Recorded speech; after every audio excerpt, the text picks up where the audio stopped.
خیمے میں لائے سرور زینب یہ بولی اشکوں کو اپنے چھپا کر میں بھی نہ تمہیں روں گی اور میرے لیے بھی آنسو نہ تم بہانا اے آن محمد اے آن محمد اے آن محمد اے آن محمد تعظیم کی خاطر کیوں اٹھتے نہیں اب بیٹا دیکھو تو سرہانے آئے ہیں میرے بھیا جاگو میرے شہزادو کیا بھول گئے وہ قدموں پہ سر جھکانا اے آن محمد اے آن محمد اے آن محمد اے آن محمد شاباش میرے بچوں ہوں میں تم سے راضی یہ کہہ کے تکلم خاموش ہوئی شہزادی نیزوں پہ سفر کر کے ہمراہ ہمارے تم کو ہے شام جانا اے آن محمد اے آن محمد اے آن محمد اے آن محمد شبیر کا تم صدقہ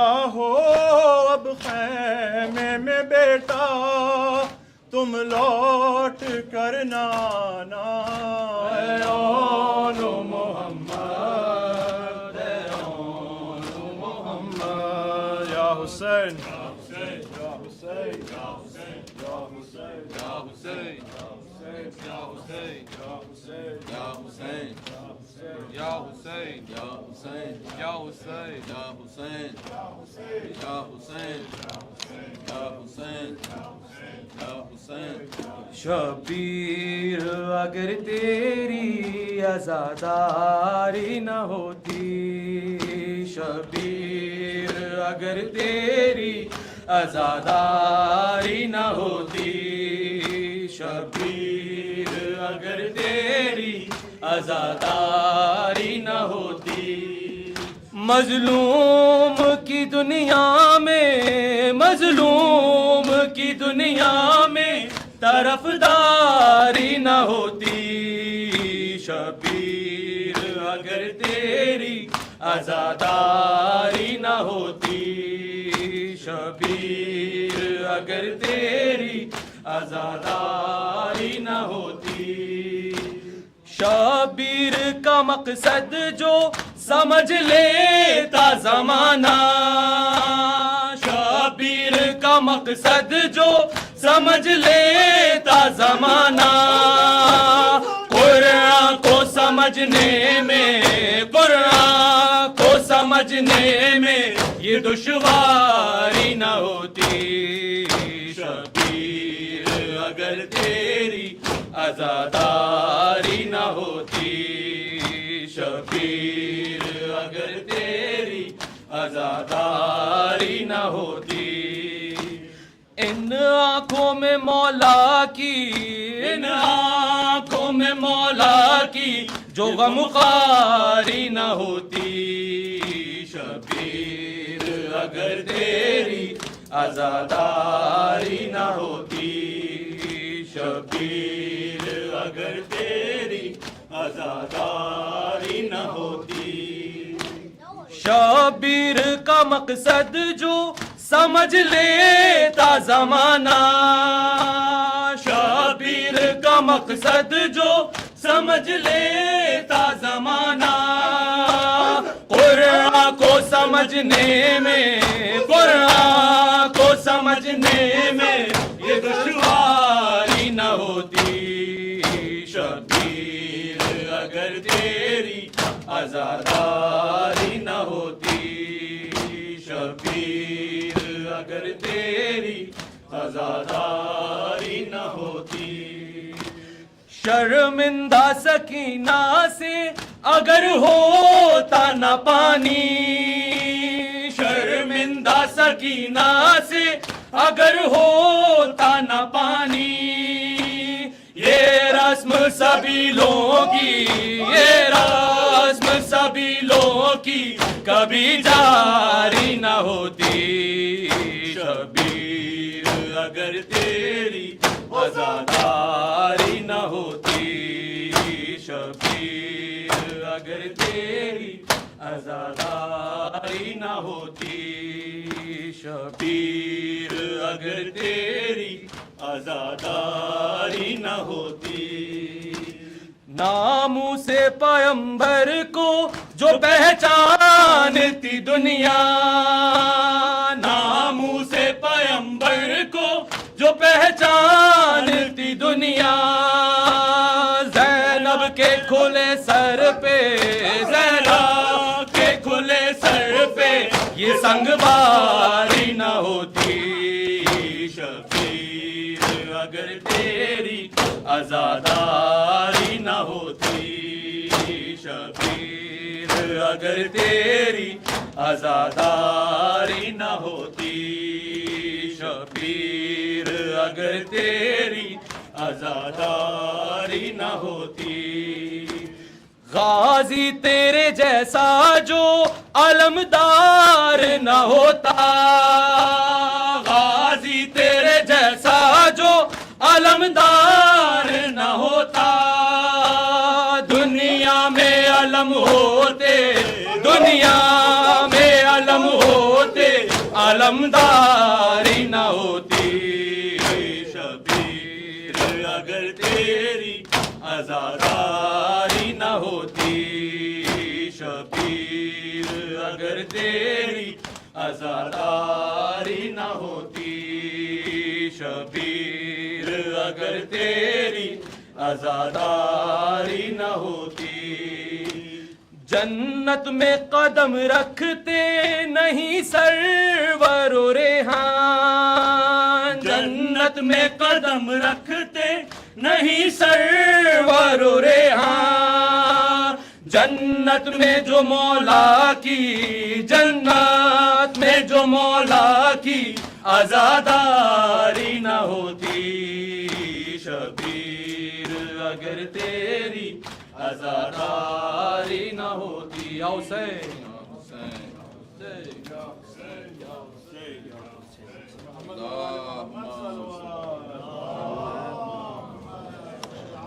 بسم الله الرحمن الرحيم إن الله وملائكته يصلون على النبي يا أيها الذين آمنوا صلوا عليه